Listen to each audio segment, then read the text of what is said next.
जय हिंद साथियों। स्वागत है आप सभी का आज की इस महत्वपूर्ण क्लास में, जिसमें हम चर्चा करने जा रहे हैं पॉपुलेशन के बारे में। साथियों, जैसा कि आप लोग थंबनेल देख ही पा रहे होंगे कि पूरे विश्व की आबादी जो है 8 बिलियन क्रॉस कर चुकी है। साथियों, सबसे पहले तो आप सभी लोगों को मुबारकबाद। आप लोगों के मन में ये प्रश्न आ रहा होगा कि सर, ये मुबारकबाद क्यों दे रहे हैं? ये तो काफ़ी चिंता की बात है कि वर्ल्ड की पॉपुलेशन 8 बिलियन के मार्क को क्रॉस कर गई है। देखिए, किसी भी खबर को या किसी भी बात को लेने के लिए दो तरीके होते हैं। या तो आप उसे पॉजिटिव वे में ले सकते हैं, या तो आप उसे नेगेटिव वे में ले सकते हैं। तो ये आपके ऊपर डिपेंड करता है कि आप उस बात को किस तरीके से ले रहे हैं, पॉजिटिव वे में या नेगेटिव वे में। तो मैं इस बात को, इस खबर को जो है पॉजिटिव वे में लेके चल रहा हूँ, क्योंकि इंडिया के लिए जो है एक तरीके से ये एसेट के रूप में है। आगे चर्चा करेंगे कि किस तरीके से ये एसेट के रूप में साबित हो सकता है भारत के लिए, और किस तरीके से ये विश्व के लिए एक बुरी तरीके से एक लाइबिलिटी, या हम कह सकते हैं एक नुकसानदेह के रूप में साबित हो सकता है। तो साथियों, जैसा कि आप खबर देख ही पा रहे हैं, ये देखिए कुछ प्रमुख आर्टिकल्स टाइम्स ऑफ इंडिया की खबर है कि ग्लोबल पॉपुलेशन डबल्स हुई है सिंस 1974, हिट्स 8 बिलियन टुडे। अच्छा, हमें ये पता कैसे चला कि ये आज भारत की आबादी जो है या पूरे विश्व की आबादी जो है वो 8 बिलियन क्रॉस कर जाएगी? तो उसके लिए साथियों एक डाटा रिलीज़ किया जाता है यूएन के द्वारा, वर्ल्ड पॉपुलेशन प्रोस्पेक्ट्स रिपोर्ट। इस रिपोर्ट को जब रिलीज़ किया गया, जारी किया गया, तो इस रिपोर्ट का अनुमान था कि मिड नवंबर के आसपास जो है पूरे विश्व की आबादी जो है वो 8 अरब लोगों के मार्क को क्रॉस कर जाएगी। इस मौके पर एंटोनियो गुटेरेस, जो कि यूएन के सेक्रेटरी हैं, उन्होंने बधाई दी और साथ में ये भी कहा कि रिसोर्स का डेप्लीशन वगैरह होगा तो ह्यूमंस को एक प्लेनेट अर्थ को सेव करते हुए चलना है, ना कि उसको डिस्ट्रॉय करते हुए चलना है। खैर, वो बात अलग है कि उन्होंने ये सारी चेतावनी दी या जारी या एडवाइजरी दी एक तरीके से ह्यूमंस को, क्योंकि वो सेक्रेटरी के पद पे हैं, तो उनका इस तरीके से एडवाइजरी देना जमता भी है। अच्छा, यहाँ पर एक वर्ड इस्तेमाल हुआ है सिंस 1974। तो इसकी क्या कहानी है?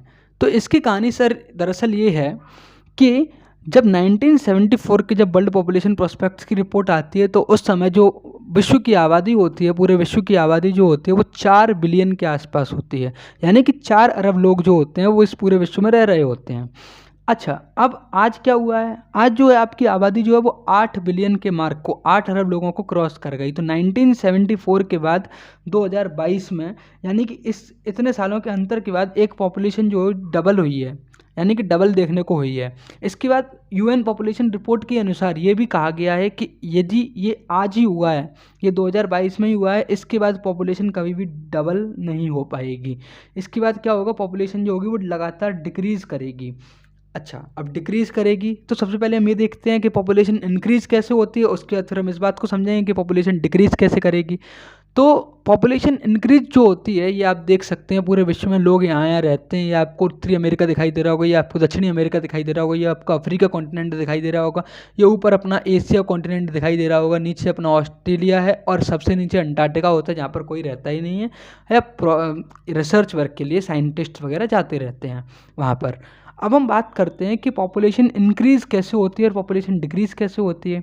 तो सबसे पहले हम देखते हैं कि पॉपुलेशन इंक्रीज़ के या पॉपुलेशन जो होती है किस फैक्टर्स के ऊपर डिपेंड करती है। तो देखिए, पॉपुलेशन जो होती है, दरअसल जब हम पॉपुलेशन काउंट को करते हैं तो ये काफ़ी सारे फैक्टर्स के ऊपर डिपेंड करती है, जैसे कि माइग्रेशन के ऊपर डिपेंड करती है, बर्थ रेट के ऊपर डिपेंड करती है, डेथ रेट के ऊपर डिपेंड करती है। बट मेजरली जो पॉपुलेशन इंक्रीज होने का कारण होता है वो बर्थ रेट और डेथ रेट होता है। तो बर्थ रेट क्या होता है, डेथ रेट क्या होता है, समझते हैं। देखिए, समझिए ज़रा।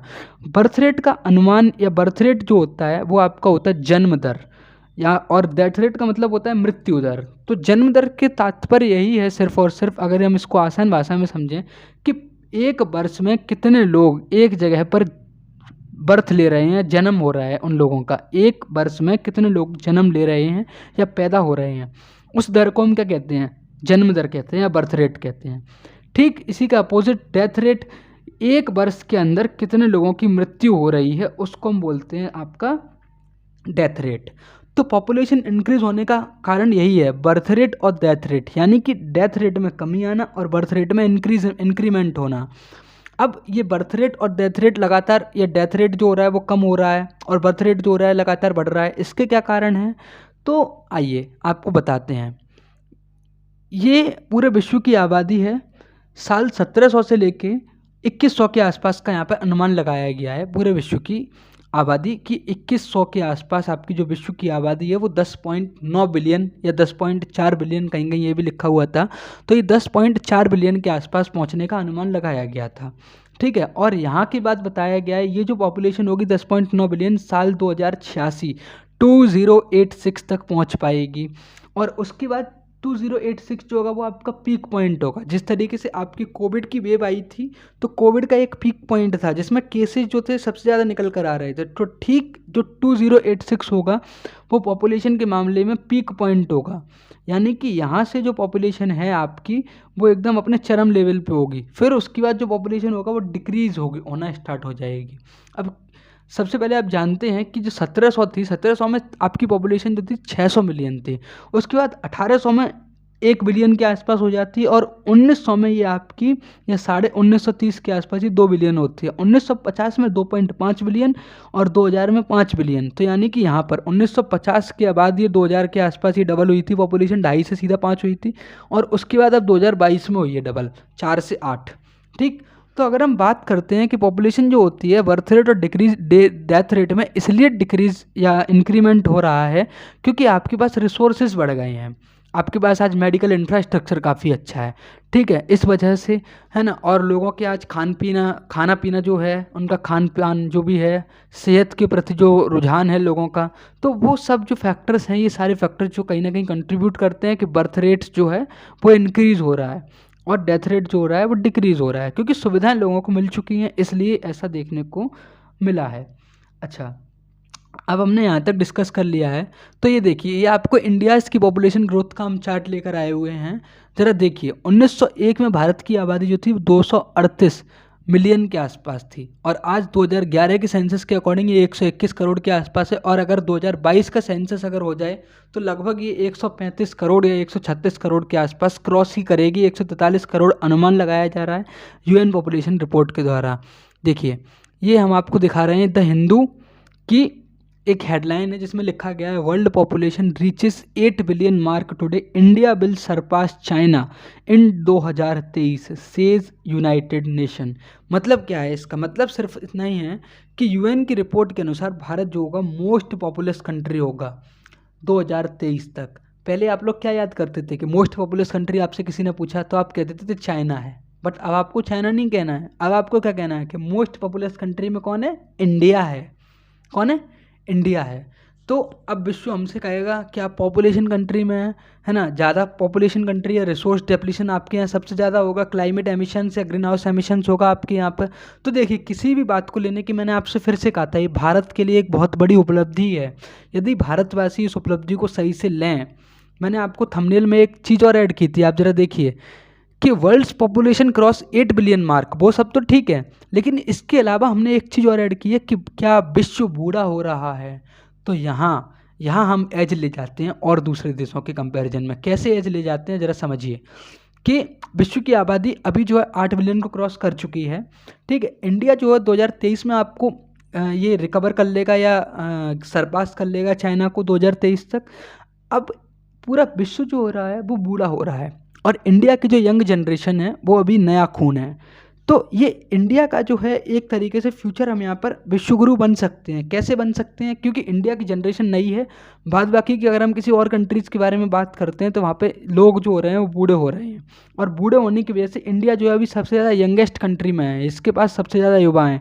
लेकिन यदि इन्हीं युवाओं के टैलेंट को अगर हम अच्छे से इस्तेमाल में ले पाते हैं किसी भी नई टेक्नोलॉजी के मामले में या किसी भी सेक्टर में, एजुकेशन सेक्टर में, हेल्थ सेक्टर में, तो हम विश्वगुरु अवश्य बन सकते हैं। क्योंकि किसी भी देश को अगर राज करना होता है पूरे विश्व के ऊपर, तो उसकी जनता का स्ट्रॉन्ग होना बहुत ज़रूरी है। आप जितने बड़े बड़े साम्राज्य पढ़ोगे तो वहाँ पे क्या था, एक जनता और शासक दोनों ही मजबूत होना बहुत ज़रूरी है।